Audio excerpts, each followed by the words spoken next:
Audio Jungle.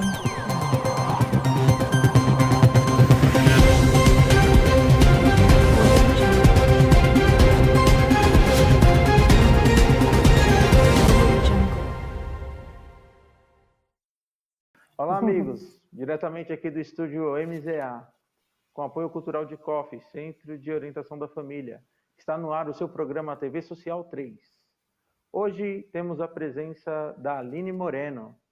Ela é a fundadora e diretora executiva do Palhaços Sem Fronteiras.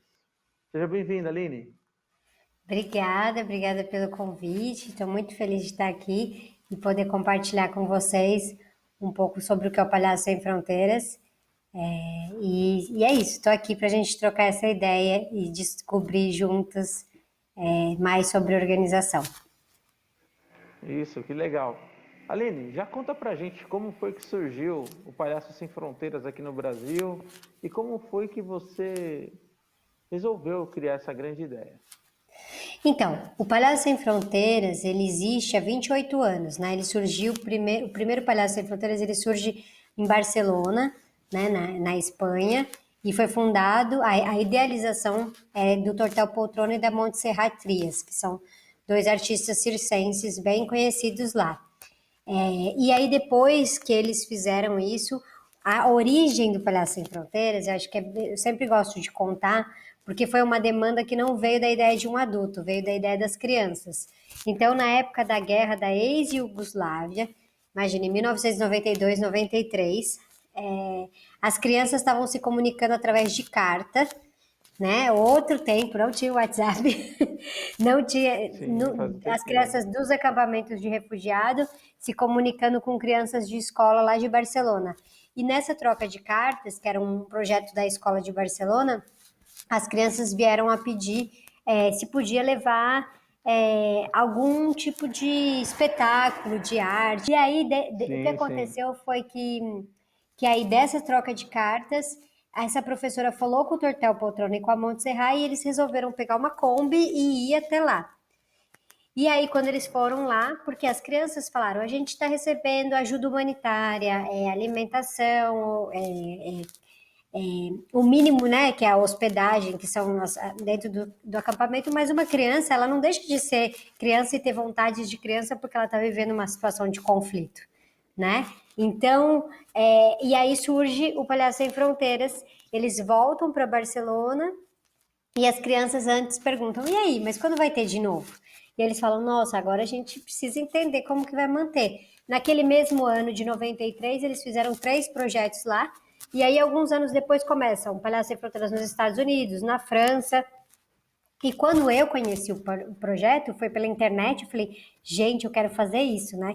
Eu sou filha de sindicalista e minha mãe e meu pai são 2 militantes. Meu pai é militante do Sindicato dos Professores. Então, assim, isso sempre teve presente na minha vida, né? Apesar de uma formação em artes cênicas, eu sempre acreditei em integrar essas duas coisas, em fazer arte, mas também juntar uma integração social. E quando eu vi o Palhaço Sem Fronteiras, eu falei, nossa, é isso, né?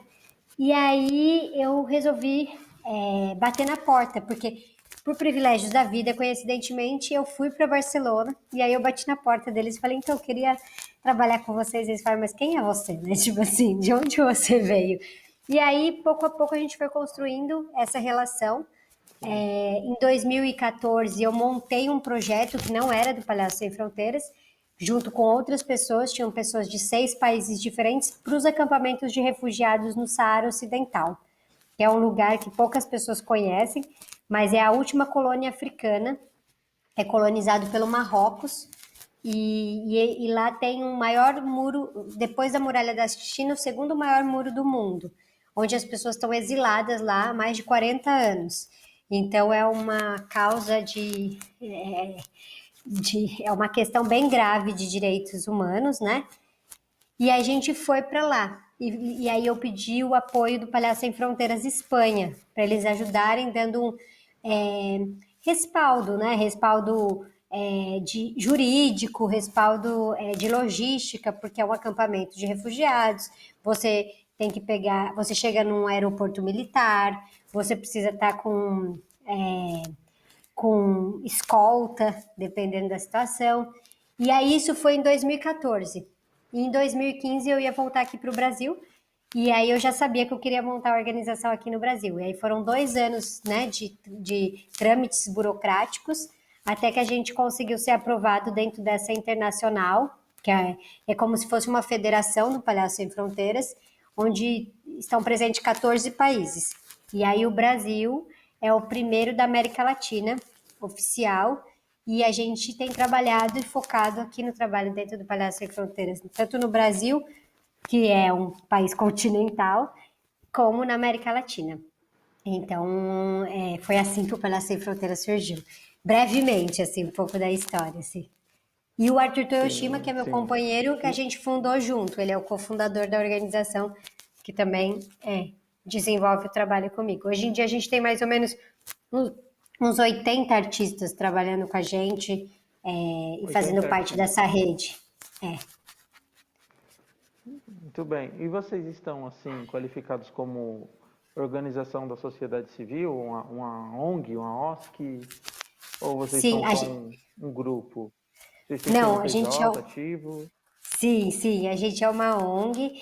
Inclusive, quando eu falo desses 2 anos de tramitação burocrática, tem a ver com isso, né? Para você ser uma organização, a gente usa o nome capítulo dentro do Palhaço Sem Fronteiras Internacional, mas seria como se fosse um país que faz parte da federação, você precisa ter um estatuto, ser uma organização oficial, né? Então, sim, somos uma ONG, ainda não Sim. somos um OCIP, mas temos também essa vontade, né, de também fazer, porque acaba sendo um trabalho que a gente atua nesse lugar público-privado, nesse lugar onde muitas vezes deveria o poder público agir, né? E aí a gente acaba fazendo um Sim. trabalho da ONG, mas sim, a gente tem toda a legalização.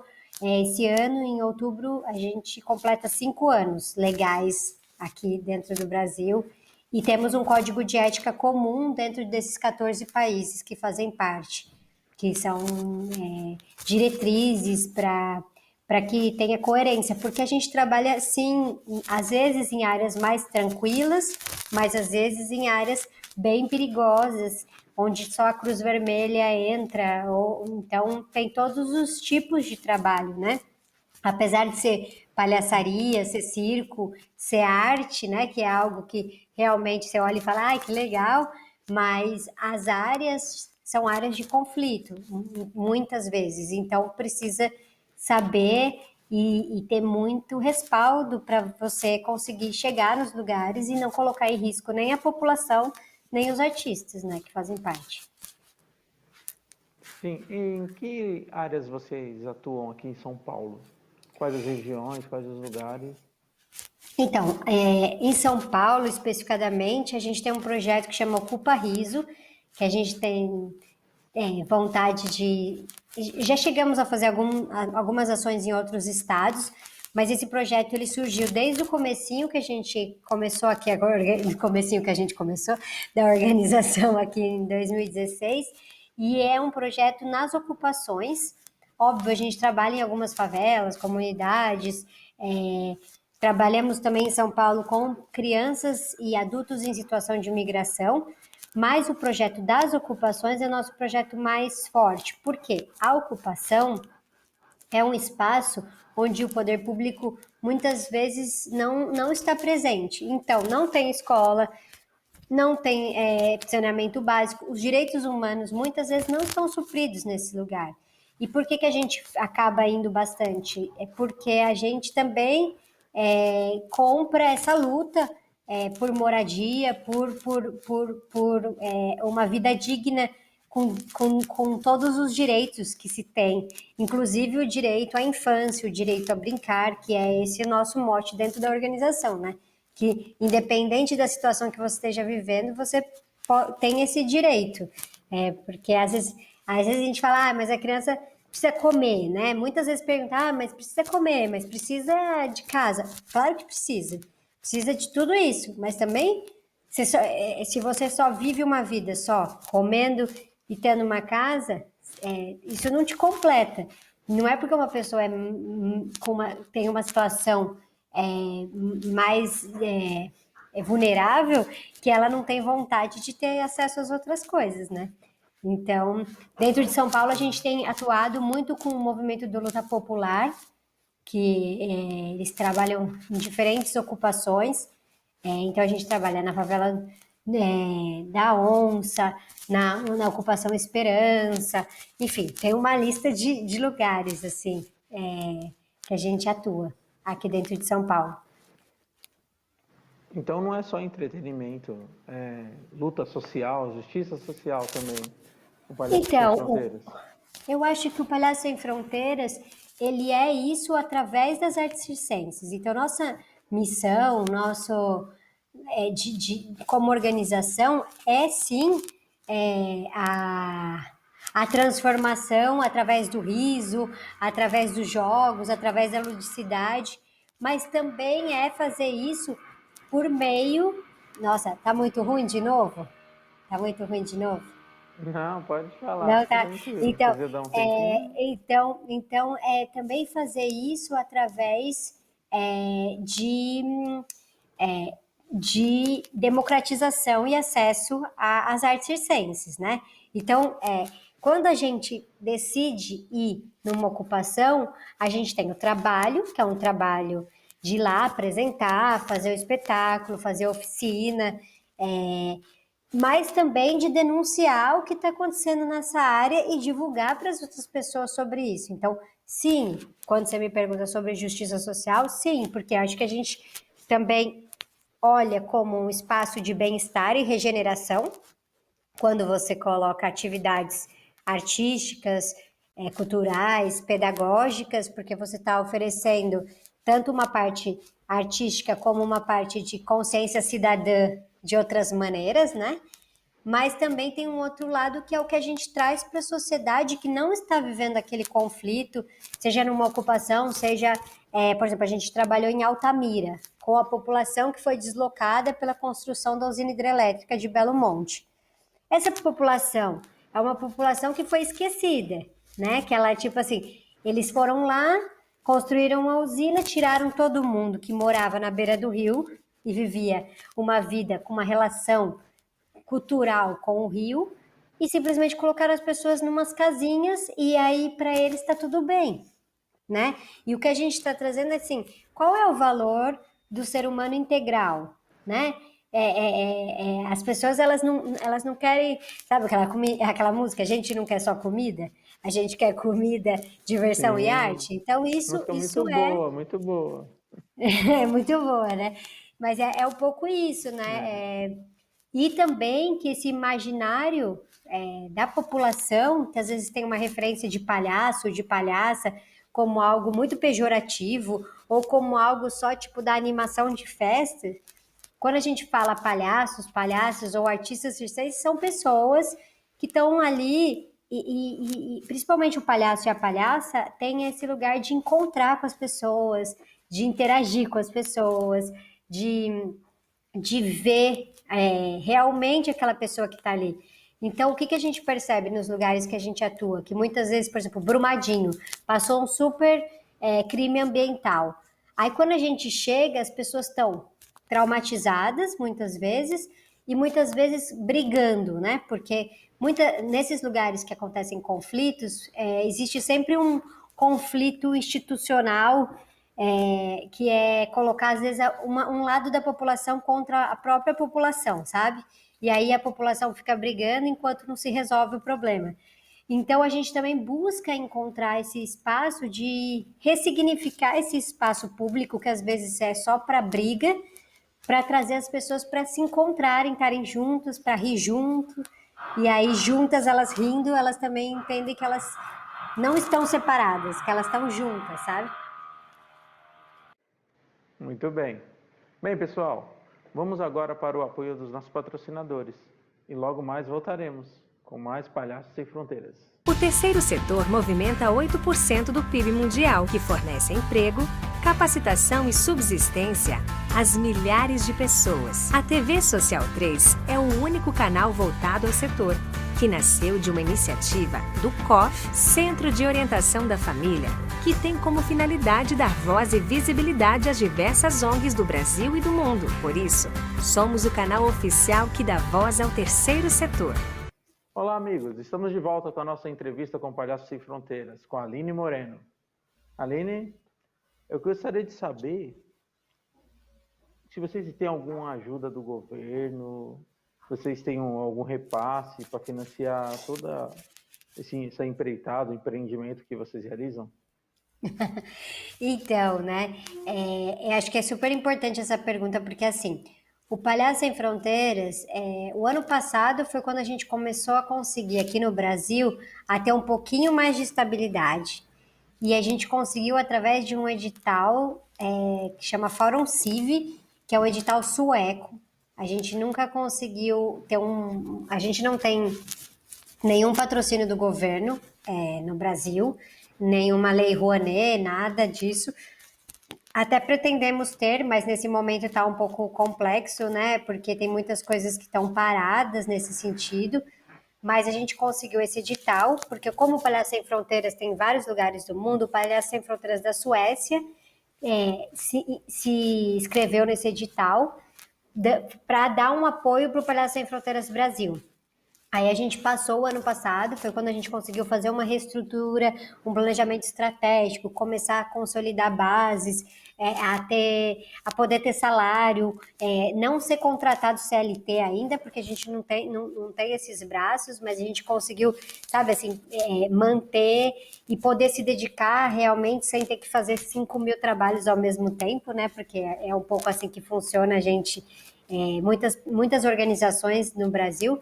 Então, a gente não tem isso, mas o ano passado também a gente conseguiu um apoio com o Ministério Público do Trabalho, o MPT, com umas multas que acontecem, não sei se vocês sabem disso, mas é que agora mudou um pouco, mas assim, tem umas multas quando ocorre, por exemplo, um trabalho análogo à escravidão ou uma violação dos direitos humanos, as empresas, às vezes, elas têm que pagar uma multa, né? E esse dinheiro da multa, ele pode ser destinado para algumas organizações.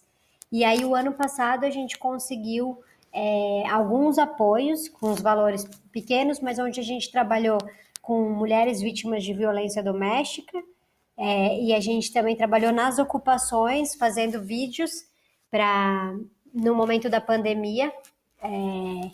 E o ano passado a gente também conseguiu um projeto junto com a OIT, Organização Internacional do Trabalho, onde a gente fez um projeto, uma campanha de vídeos contra racismo, homofobia, transfobia, tudo isso utilizando a arte para falar desses temas, né, de uma maneira lúdica, não de uma maneira didática, assim, é assim, assim, assim, não, ou, né, como aquelas campanhas que são mais institucionais, que são super importantes, mas a gente tenta usar uma outra maneira, mas é mais ou menos isso. Ainda a gente não tem nenhum apoio oficial, assim. Esse do MPT, assim, ele pode vir como pode não vir. A gente se inscreve no edital e aí se algum procurador quiser apoiar aquele projeto específico, a gente consegue. E aí todo ano é uma aventura, né? Porque a gente nunca sabe muito bem como que vai ser o próximo ano. Acho que quem trabalha com terceiro setor passa bastante por isso, né? Pior que passa, hein? Quantas instituições passando por essa luta com verbas, né? Tem a verba para vir, mas não vem. Talvez uma burocracia barra tudo. Palhaços Sem Fronteiras é bem parecido, assim, né? Linguisticamente com o Médicos Sem Fronteiras. Tem alguma relação? Então, eu acho que quando o Palhaço Sem Fronteiras surge, e como tem vários, né? Tem engenheiros sem fronteiras, tem fotógrafos sem fronteiras, tem um monte de gente sem fronteiras, né?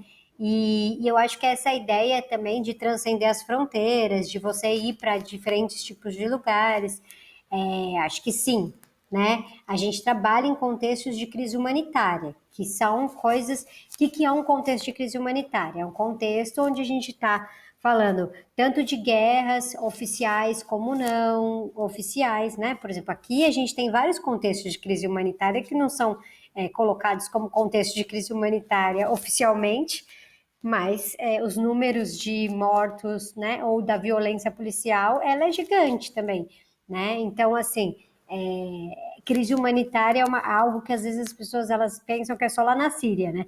Enfim, e não é. Só que assim, eu acho que uma coisa que a gente tem buscado muito dentro do Palhaço Sem Fronteiras, e aí eu posso falar especificadamente do Palhaço Sem Fronteiras Brasil, que é o que eu sou fundadora, diretora e tenho atuado na linha de frente, é que a gente não quer ser visto como salvador, né? E principalmente eu, como uma mulher branca, posso falar como o branco ou a branca salvadora, porque não é essa a nossa função. A gente tem uma função social, né, de ir atuar em áreas onde elas estão vulneráveis por diferentes contextos geopolíticos, muitas vezes, né, econômicos, né, e que isso tem toda uma estrutura social que se mantém por causa disso, né? Então, assim, a gente busca que não seja um trabalho colonizador, que não seja um trabalho que a gente chegue lá e fala assim, olha, a gente veio aqui para ajudar, né? E assim, eu não tenho nada contra a caridade, mas o nosso trabalho não é de caridade. Nosso trabalho é de solidariedade, né? Porque estamos sim numa linha horizontal e também um trabalho de entender que temos uma estrutura corrompida, uma estrutura, problemas sociais que são estruturais, que não é, claro, o Palhaço Sem Fronteiras ou qualquer outra organização que vai conseguir resolver tudo, todo esse problema de base. Mas quando eu chego e sei que eu prefiro fazer um trabalho que seja a longo prazo, ou um trabalho que é pedagógico, ou um trabalho que, mesmo que seja pontual, mostre que a gente está ali junto e com uma contextualização histórico-social do que está acontecendo naquele espaço, eu não estou indo ali só para resolver um problema imediato. Eu estou dizendo, precisa se resolver os problemas imediatos, tá? Por exemplo, o Médicos Sem Fronteiras ele vai lá e ele ajuda resolver um problema de uma cirurgia ou as pessoas que estão passando fome ou determinadas situações, mas o que eu quero dizer é importante que a gente, quando vá fazer esses trabalhos, entenda por que existe aquele problema. Não que a gente vai salvar aquele problema. Talvez, se a gente, quanto mais a gente souber por que existe aquele problema, a gente entenda quanto que a gente faz parte dele e o quanto a gente pode realmente fazer uma mudança que pode começar no micro, mas que é estrutural, né? Enfim, é um pouco... inclusive, dentro do Palhaço Sem Fronteiras Brasil, a gente, desde o ano passado, tem feito formações internas para todos os artistas sobre direitos humanos, sobre reflexões étnico-raciais, sobre branquitude. Agora a gente tá com uma formação sobre PCDs, porque a gente precisa saber aonde a gente está trabalhando, por que a gente está trabalhando, e até para entender quais são os nossos limites, quais são as nossas fronteiras, né? Porque às vezes é muito difícil você chegar num lugar onde está passando por determinadas situações e entender que você é impotente diante daquilo. Então, a gente precisa saber quais são as nossas potências e quais são as nossas limitações também, né? Para poder atuar. É isso. Ainda mais agora aqui no Brasil, né? Que está tão em voga essa coisa de minorias, né? Hoje estão tendo mais espaço falando sobre o direito das mulheres, sobre gordofobia, sobre problemas raciais. Está tudo tão em voga. E você acha que o Palhaços Sem Fronteiras é um projeto que consegue trabalhar com pluralismo, multiculturalismo, sem levantar bandeira? Então, eu acho que assim, eu acho que é difícil não levantar bandeira nesse sentido, né? E eu acho que não é um problema levantar esse tipo de bandeira, porque acho que é uma das grandes diferenças que às vezes eu vejo com outros países, é que os movimentos sociais no Brasil, eles são criminalizados. E isso é muito assustador, né? Porque a gente não está falando de um partido, a gente está falando de movimento social. E movimento social ou ativismo, eu não acho que é um problema, sabe? Eu acho que é importante você dizer, eu sou antirracista, né? Eu sou uma pessoa, assim, aí tudo eu acho que as pessoas, elas entendem às vezes, e eu não estou falando de um lugar arrogante, eu estou falando de um lugar que às vezes as pessoas falam assim, eu odeio feminista. Mas de fato, o que que é ser feminista, né? Qual é a luta do feminismo, né? Então, por exemplo, Sim, dentro do Palhaço Sem Fronteiras, desde que a gente começou, a gente tem equidade de gênero, né? É, não, então, todos os projetos, a gente tem pensado nisso. Nos últimos tempos também, todos os projetos têm equidade racial. E isso não é, ai, que legal que o Palhaço Sem Fronteiras tem. Isso é o mínimo que a gente pode fazer socialmente, né? sim. Porque são espaços que precisam ser ocupados de uma maneira igualitária. Então, eu acho que se a gente olhar e falar assim, cara, isso não é uma coisa que é um mérito, mas sim é quase uma obrigação social que você tem prestando um serviço para a sociedade, né? Como uma organização da sociedade Sim, civil, eu acho que isso aí as coisas mudam de lugar, né? Então, assim, sim, quando uma criança vê uma mulher em cena fazendo algo, sendo uma malabarista, uma acróbata, ou uma mulher gorda, ou um homem gordo, ou um homem negro, uma mulher negra, ela olha e fala assim: eu também posso ocupar esse lugar. Então, quando a gente fala de representatividade, a gente não está falando só de precisa ter. É que isso é reflexo das crianças saberem que podem estar em lugares diferentes do que elas se veem, entendeu? Então, se eu vejo que tem várias palhaças, né? Antigamente, mulher não podia ser palhaça, né? Isso no circo era não proibido. podia? Não, não. Eu não sabia disso. E quando era palhaça, tinha que se vestir de homem, né? Isso mostra esse lugar da objetificação. A mulher não pode ser ridícula, né? Ela tem que ser bonitinha, ela tem que ser, né? E se ela é bonita, ela também não pode ser engraçada. Então, são coisas que você fala assim, como que isso interfere? Interfere que uma menina, às vezes, não quer ser engraçada, porque isso é feio, porque isso não é tão... Porque ninguém vai gostar de mim, né? Sendo que todo mundo tem seu lado engraçado, né? Independente Sim. E isso é importante, porque quando você vê ali aquela pessoa rindo, de alguma maneira.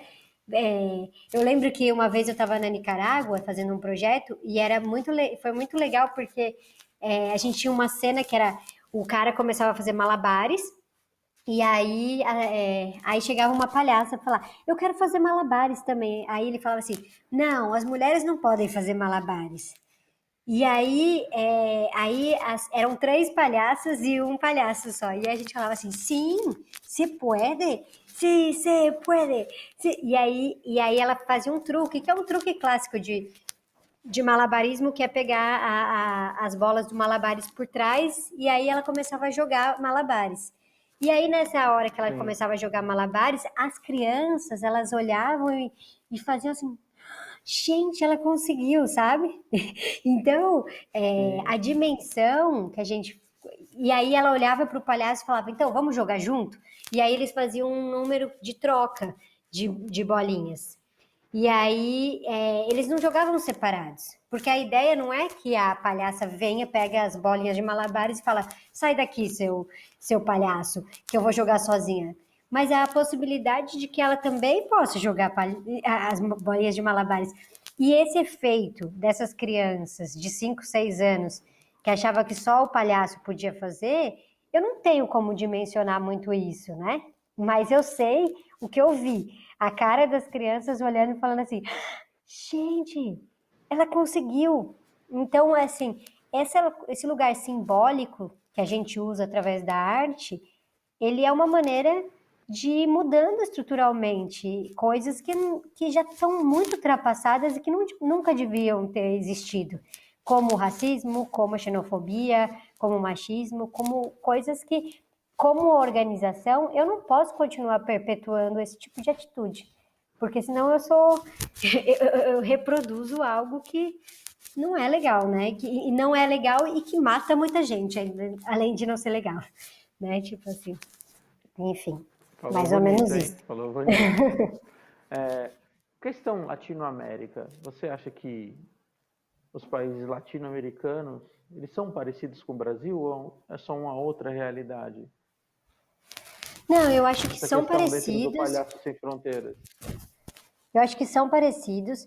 A gente tem diferentes tipos de contexto. A gente trabalhou já 2 vezes. A gente tem um projeto que tem 3 anos em El Salvador, que eles têm a questão da pandilha lá, que é muito parecido com o que a gente tem aqui de milícia, né? Então, assim, os nomes são diferentes, mas são coisas parecidas. A questão é que, às vezes, lá, como são países menores, El Salvador, acho que foi em 2015, foi considerado o país mais violento do mundo em relação a habitantes, né? Então, assim, é um país... Recordo-me desses dados. Teve umas chacinas, foi um momento horrível, assim. E o que acontece lá em El Salvador, por exemplo, você não pode entrar em determinados lugares onde tem pandilha inimiga. Então, é um país que está muito dividido e cortado pelas pandilhas, que são essas facções, mas não é uma facção que trabalha com tráfico, muitas vezes. Eles trabalham com essa coisa de... Trabalham, né? Mas é porque acaba sendo um trabalho. Porque acaba sendo que várias famílias trabalham com isso. São gerações e gerações. E aí é um país que teve uma guerra civil gigantesca e que não teve respaldo. Então, assim, eu acho que o Brasil tem um contexto diferente. É um país muito grande, né? Pensando nos outros países. Mas se você for pensar no México, por exemplo, também é outro país gigante. Mas os contextos são parecidos em relação a não legitimação de conflitos, que eu acho que é muito louco isso. Eu fico pensando, falo, gente, mas a gente tem tanto conflito, mas não são oficiais. Então, eu fui trabalhar no México em 2018 com centros de acolhimento de pessoas que estão tentando atravessar fronteiras desde a América Central até os Estados Unidos. Não sei se você sabe muito bem sobre isso. Tem até um filme que chama, acho que é O Urso de Ouro, que é um filme de 3 crianças que tentam fazer essa travessia. Muitas pessoas, a gente trabalhou junto com a Universidade Ibero, que é lá da Cidade do México. Foi muito legal esse projeto, mas o que eu ia dizer dele, né? Falando de contexto da América Latina, é que é muito assustador o número de pessoas que desaparecem nessa travessia. Porque são pessoas que estão ali atravessando e elas estão muitas vezes sem documento. Aí tem os coiotes, aí, né, que são pessoas que estão ali, ajudam a fazer essa travessia, mas elas também recebem um dinheiro para isso. Então, o que é? Tem um monte de coisa envolvida com isso que tem a ver com tráfico de pessoas, com tráfico de órgãos, assim, e aí você vai falar, mas e o Palhaço Sem Fronteiras que eu chamei aqui para falar da alegria, né? Mas assim, olha a Faz profundidade, né? parte também o contexto.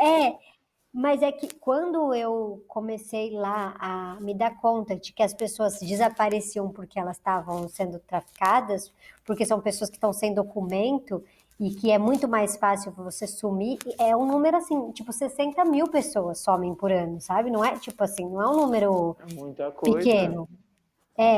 E aí o ano passado, a gente fez um trabalho com o Ministério Público do Trabalho, com alguns procuradores da Justiça que vieram conversar com a gente sobre tráfico de pessoas.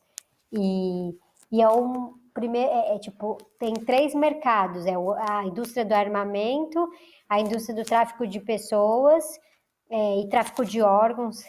Tipo assim, são as maiores desse mercado clandestino. E então, assim, o que eu quero dizer com tudo isso é que o contexto da América Latina, o contexto do Brasil, tem muitas coisas que elas não são oficializadas, mas que elas acontecem. E como o trabalho análogo à escravidão, né? Como as crianças, muitas crianças fora da escola. Então, assim, eu acredito que a gente fala de um contexto muito grave e muito pouco assistido ainda. Muito pouco... Que precisa de muito mais atenção. E aí, como não é oficial, como não é uma guerra onde sai e estoura uma bomba em cima, parece que as pessoas elas continuam vivendo como se aquilo não tivesse existindo, e está existindo, né? E não precisa chegar até você para que você possa agir para isso, né? E também é isso, eu sou palhaça, eu faço esse trabalho. Você é jornalista, você faz esse trabalho. Então, assim, onde que também cada pessoa pode atuar, né? Porque nem todo mundo precisa estar na linha de frente, mas Mas você, como cidadão, como cidadã, pode também atuar de muitas outras maneiras, né? Enfim. Então, acho que às vezes tem uma Sim. questão de E, manter Aline, distante, né, da gente, desses temas. sim. Aline, eu sei que até a gente está falando assim, falamos sobre política, falamos sobre direitos sociais, e eu queria saber se você tem algum momento assim que você guarda na memória que foi marcante na vida de palhaço, assim, de artista circense. Sim. Ó, eu acho que se fosse só essa parte, a outra eu não ia conseguir continuar, porque é muito duro, né? Essa parte que a gente veio falando até Sim, agora. claro. Mas assim, olha, tem muitos momentos. Inclusive desse projeto do México, eu me lembro muito, muito bem de um. A gente trabalha muito com criança, mas a gente, nesse projeto, trabalhou com adultos e homens adultos, né? O que foi que a gente falou assim, ai, gente, será que eles vão gostar? E era, assim, pessoas que estavam caminhando 15 dias, às vezes sem sapato, sabe? E aí você chega e você fala assim, meu Deus, como que eu vou falar alguma coisa? Eu me lembro muito bem de um senhor que ele falou assim para mim, nossa, meu coração voou. Eu achei que eu nunca mais ia voltar a dar risada. Então, eu acho que tem uma outra menina também lá no México que eu me lembro que ela falou assim, a família tinha sido assaltada no mesmo dia, tinham roubado todo o dinheiro deles para a travessia e ela viu o espetáculo. E aí ela falou assim, nossa, eu realmente hoje foi o pior dia da minha vida, mas tipo eu voltei a rir. E eu acho que quando a gente fala de rir, tem muitas histórias, assim, tem milhões, né? Mas assim, voltar a ter dignidade, né? Porque não é só o rir por rir. É o rir de que Sim, quando você volta a rir, você volta a existir. Você fala assim, nossa, eu posso rir. E por isso que a gente fala tanto do processo de resiliência, né? De você conseguir se adaptar e superar situações muito controversas, porque são situações muito difíceis. E às vezes você fala assim, e parece que às vezes por situações tão difíceis assim, as pessoas elas estão mais abertas a querer se regenerar, sabe? A querer voltar a rir. Acho que às vezes é mais difícil você pegar uma população que tem acesso às coisas, elas estão mais duras às vezes do que uma população que passou por um momento de conflito. Por incrível que pareça. Então, assim, eu tenho um projeto que a gente fez na Colômbia, que para mim esse projeto é um projeto que fez muita diferença no meu entendimento do que é ser palhaça. Que era um lugar que estava tendo um despejo lá, e a gente sabia que aquele dia não ia vir polícia para fazer o despejo, tudo isso. E a gente começou a fazer o espetáculo bem na beirinha, assim, porque qualquer coisa a gente podia sair correndo, dependendo da situação. Porque é isso, são situações que às vezes, né? E aí, acontece. de repente, começou a vir muito, sabe esses policiais tipo SWAT, assim, todos assim, tchá, tchá, tchá. E aí a gente Sim, falou, meu Deus. E aí começou, tipo, uma gritaria, a população gritando, a polícia entrando, e a gente assim, o que que a gente tá fazendo aqui? E aí eu gosto de contar essa história porque a gente falou, meu Deus, aí a advogada veio e falou assim, a gente acha que vocês deviam entrar. A gente falou, que a gente vai entrar? Vai entrar, vai fazer o quê lá, né? E aí a gente entrou, depois de um tempo, tinha uma escavadora gigante, assim, limpando a escavadora. Nossa, mas já tá. Gente, que bagunça que tá aqui, tá tudo bagunçado, nossa, que desordem, não sei o quê. E aí a polícia, a população pararam de brigar e começaram a olhar pra gente e começaram a rir. Falaram assim, gente, a gente tá aqui tentando brigar e vocês estão fazendo essa palhaçada, né?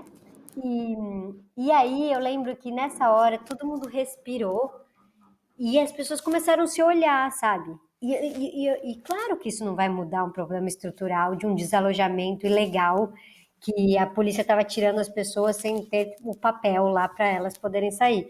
Mas elas não foram violentas naquele momento. E eu acho que é disso que a gente fala. A gente chega, quando a gente brinca ali naquele momento, a gente traz a humanidade, né? Traz tipo assim, entender que nem o policial também não sim, quer maltratar ali aquela pessoa. porque também é outro que acaba sendo oprimido por uma sociedade. Então, quando o outro consegue olhar de verdade, a gente consegue se ver, se escutar e talvez buscar outro caminho possível que não seja a violência. Então, naquele dia, a gente brincou e as crianças, elas ficaram tão felizes que a gente estava ali no meio daquilo, e mesmo os policiais, as policiais e a população, eles viram aquela situação de uma maneira um pouquinho melhor, né? Então, acho que a gente tem essa função um pouco de criar essas pontes de afetos, de amor, de esperança entre as pessoas, sabe?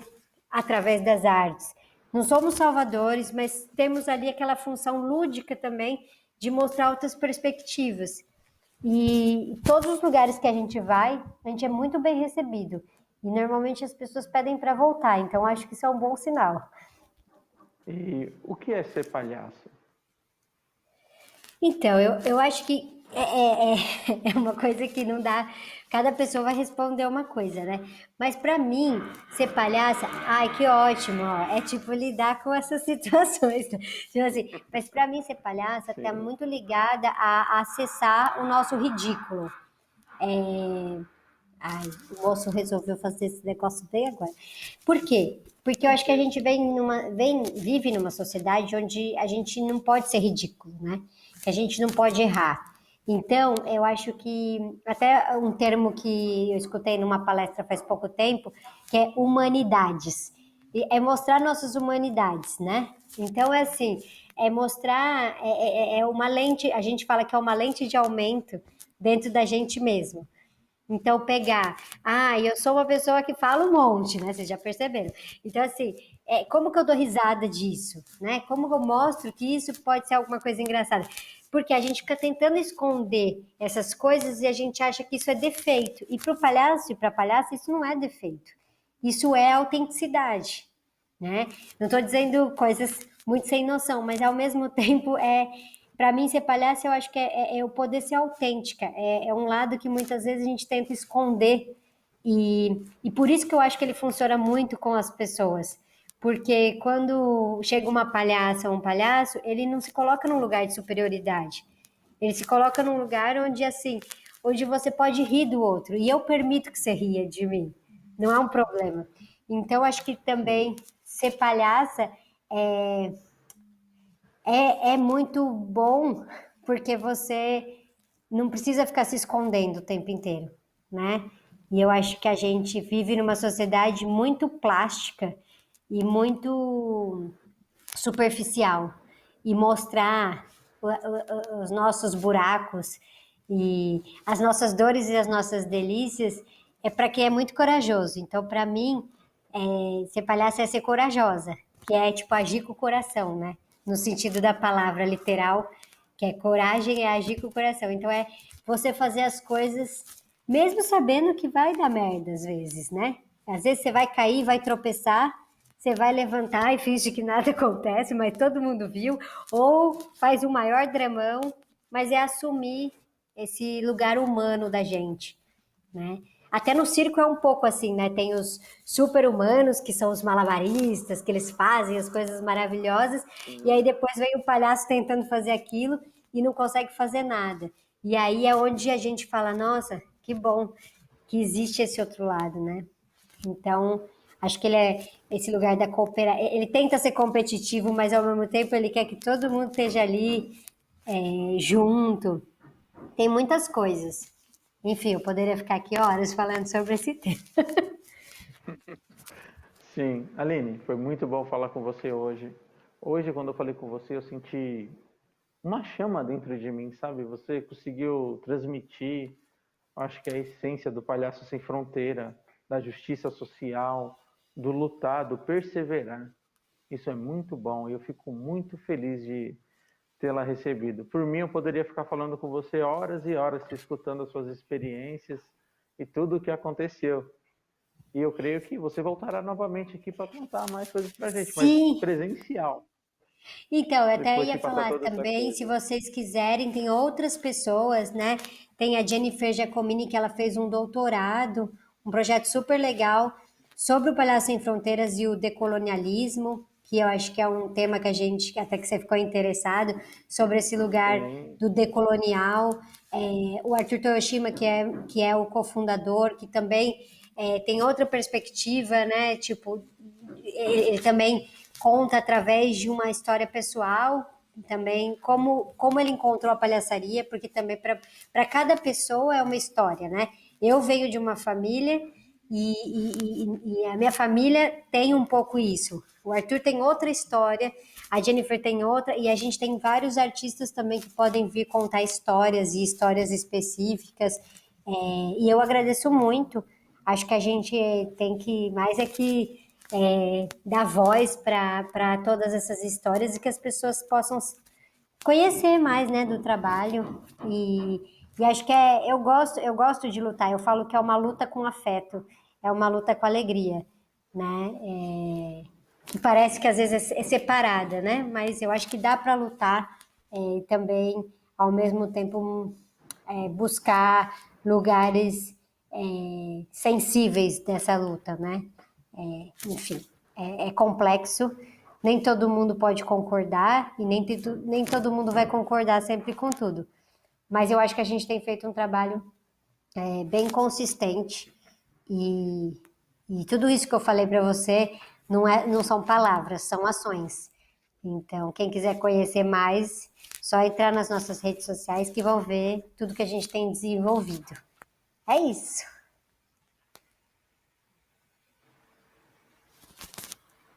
sim, agora eu tô ouvindo.